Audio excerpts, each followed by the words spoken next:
ये वीडियो पहली तमाम वीडियो से मुख्तलिफ है और ऐसा जादू हो जाता है कि उससे निकलना बहुत ही मुश्किल हो जाता है। इंसान खुद के ऊपर भी जादू कर सकता है। वही बातें आपके सामने रखते हैं जो हमारे तजर्बात की कसवटी उसके ऊपर एक शैतान मुसल्लत कर देते हैं। वो जादू कैसे होता है? उस जादू नहमदुहु व नुसल्ली अला रसूलिहिल करीम। मुअज़्ज़िज़ सामीन व नाज़रीन, अस्सलामु अलैकुम व रहमतुल्लाहि व बरकातुहू। दोस्तों, ये वीडियो पहली तमाम वीडियो से मुख्तलिफ है। पहली वीडियोस में हमने ये जिक्र किया था कि जादू की अक़साम हम बयान कर रहे थे। हर वो किस्म बयान की है जिसमें या तो जादूगर का हाथ होता है, वो जादू करता है, या तो जादू करवाने वाले आम लोग जो होते हैं, सोसाइटी के रहने वाले, उनका हाथ होता है, या बाज़ दफ़ा शयातीन खुद जादू करते हैं। लेकिन आज की जो वीडियो है ये इंतहाई मुख्तलिफ है। वो इसलिए कि ये आज की वीडियो का उन्वान है इंसान खुद के ऊपर भी जादू कर सकता है। खुद के ऊपर इंसान जादू कैसे करता है, आया ये मुमकिन भी है या नहीं? जी हाँ, इंसान खुद के ऊपर जादू कर सकता है। खुद अपने ऊपर एक छोटी सी लापरवाही समझ लें, गफलत समझ लें, कोताही समझ लें या सुस्ती समझ लें, उसकी वजह से इंसान के ऊपर जादू हो जाता है। और ऐसा जादू हो जाता है कि उससे निकलना बहुत ही मुश्किल हो जाता है। बल्कि वो इंसान अगर चाह कर भी निकलना चाहे तो आसान नहीं है उसके लिए निकलना। एक सूरत में आसान भी है और एक सूरत में नहीं भी। वो जादू कैसे होता है, उस जादू की अलामात क्या हैं और उस जादू का इलाज क्या है, और इस जादू का अगर इलाज ना करें तो नुकसान क्या है। सबसे पहले चलते हैं कि इस जादू की अलामात क्या होती हैं।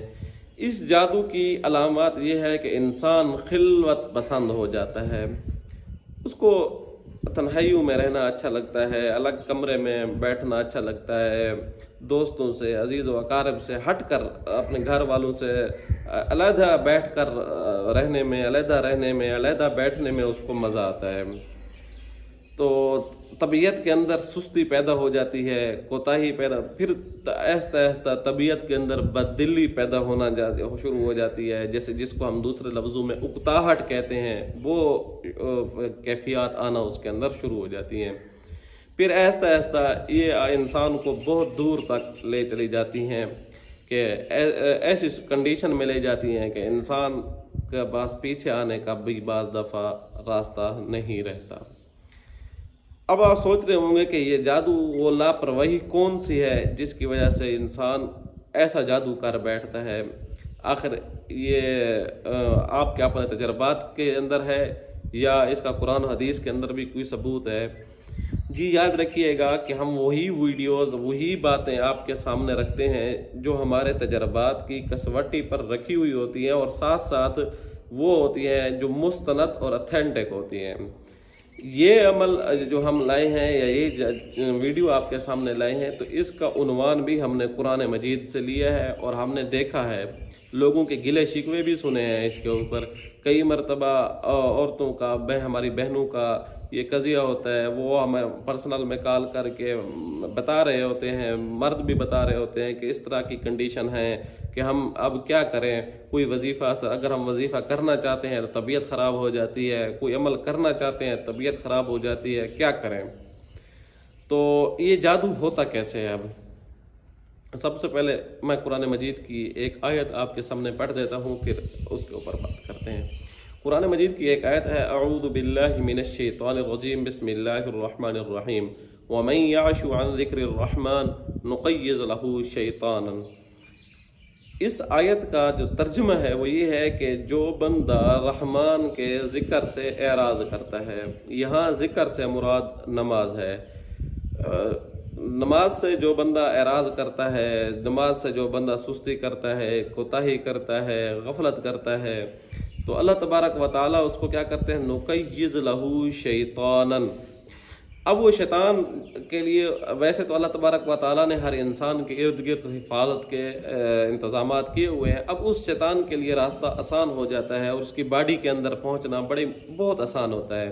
اب جب باڈی کے اندر شیطان ہو جائے، انسان کے اندر پہلے ایک نفس امارہ ہوتا ہے، وہ پہلے سے دشمن ہے، پھر شیطان اس کے ساتھ مل گیا، یعنی دو دشمن ہو گئے۔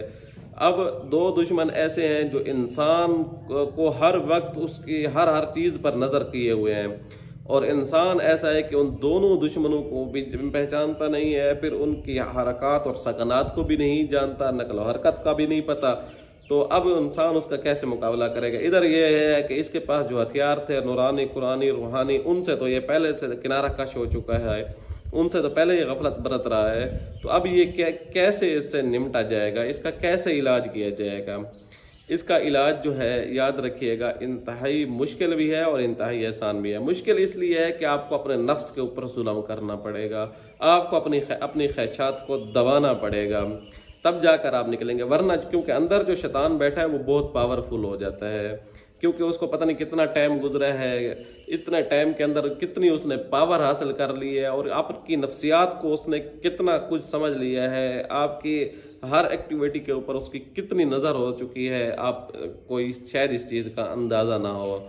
پھر اس کو بھی یہ بھی پتہ ہوتا ہے کہ اب یہ کیا کرے گا، کیا نہیں کرے گا، کیا کھائے گا، کیا پیے گا، کہاں اٹھے گا، کہاں بیٹھے گا، اور اس کو کیسے موو کرنا ہے، اس کو کیسے اس جگہ سے اس جگہ کی طرف منتقل کرنا ہے۔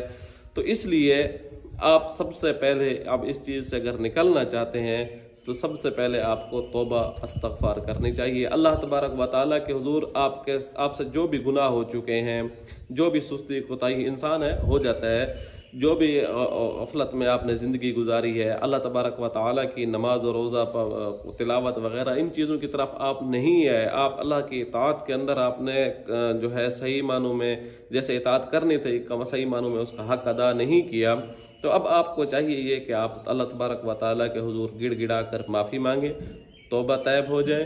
پھر اس کے بعد آپ جو فرائض والی زندگی ہے، جو آپ کے اوپر نمازیں فرض ہیں، آپ وہ نمازوں کی ادائیگی کی طرف آ جائیں، اور کوشش کریں کسی مسلمان کو تکلیف نہ دیں، کسی مسلمان کے خلاف جو ہے آپ کسی بھی محاذ میں، چاہے وہ جادو شیاطین جنات کا محاذ ہے یا کوئی اور ہے، تو اس میں کسی انسان کا آپ برا نہ سوچیں، انشاءاللہ آپ آہستہ آہستہ باہر آ جائیں گے۔ لیکن یہاں یہ بات یاد رکھیے گا، آپ کھانے پینے، اٹھنے بیٹھنے سونے کے دعاؤں کا مسنون جو دعائیں ہیں ان کا اہتمام کیجیے گا۔ امید ہے آپ کو یہ ویڈیو اچھی لگی ہوگی۔ آنے والی ویڈیو تک کے لیے اجازت دیجیے گا۔ اللہ حافظ۔